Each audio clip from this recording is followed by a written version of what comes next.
আসসালামু আলাইকুম, আনায়াস মম কিচেন। আজকে আমি আপনাদের সাথে খুবই মজাদার একটি রেসিপি শেয়ার করব। এটা কিন্তু গরম ভাতের সাথে খেতে অসম্ভব মজার হয়।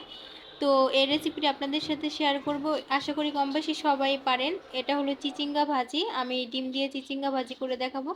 প্রথমে আমি চিচিঙ্গাগুলো এভাবে পাতলা করে কেটে নিয়েছি, তারপরে বেশি করে একটু লবণ দিলাম, তারপরে এক চা চামচের মতো আমি হলুদ গুঁড়া দিয়ে দিলাম, আর এক চা চামচের মতো দিলাম লবণ। এটা দিয়ে ভালোভাবে মাখিয়ে আমি 5 মিনিটের মতো রেখে দিব।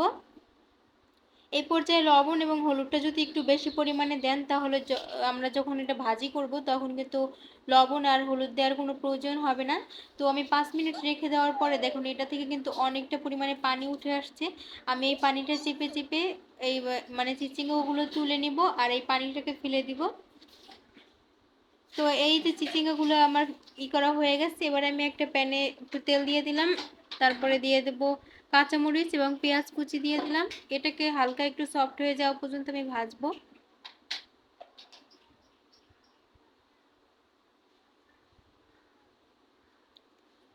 তো এটাকে খুব বেশি ভাজতে হবে না। তো এর পর্যায়ে আমি চিচিঙ্গাগুলোকে দিয়ে দেবো। আর এই পর্যায়ে আঁচটা খুব বেশি রাখার দরকার নেই, মিডিয়াম আঁচেই আমি পুরো ভাজিটা করব। তারপরে ভালোভাবে নেড়েচেড়ে মিশিয়ে আমি ঢাকনা দিয়ে দেবো। আর লবণটা আপনাদের যদি মনে হয় যে একটু কম হয়েছে, তাহলে আর একটু দিতে পারেন। অবশ্য প্রথমে যদি একটু লবণ দেন, তাহলে বেশি দেন, তাহলে আর লবণ দেওয়ার প্রয়োজন পড়ে না। তো আমার কাছে মনে হয়েছে লবণ একটু কম, তাই আমি আর একটু লবণ দিয়েছি।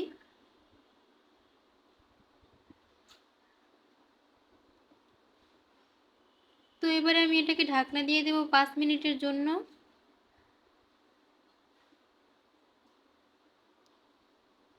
আর দেখুন 5 মিনিট পর কিন্তু আমার ভাজিটা মোটামুটি 80%-এর মতো সিদ্ধ হয়ে গেছে। তো আমি আরও কিছুক্ষণ রান্না করব। তো এটাকে আমি ভালোভাবে নেড়ে চেড়ে তারপরে আবার ঢাকনা দিয়ে দেবো। এভাবে করে বারবার একটু নেড়ে চেড়ে দিবেন 1-2 মিনিট পর পর, আর এভাবে ঢাকনা দিয়ে দিবেন। তো দেখবেন এই পর্যায়ে কিন্তু এক পর্যায়ে আপনার ভাজিটা হয়ে যাবে।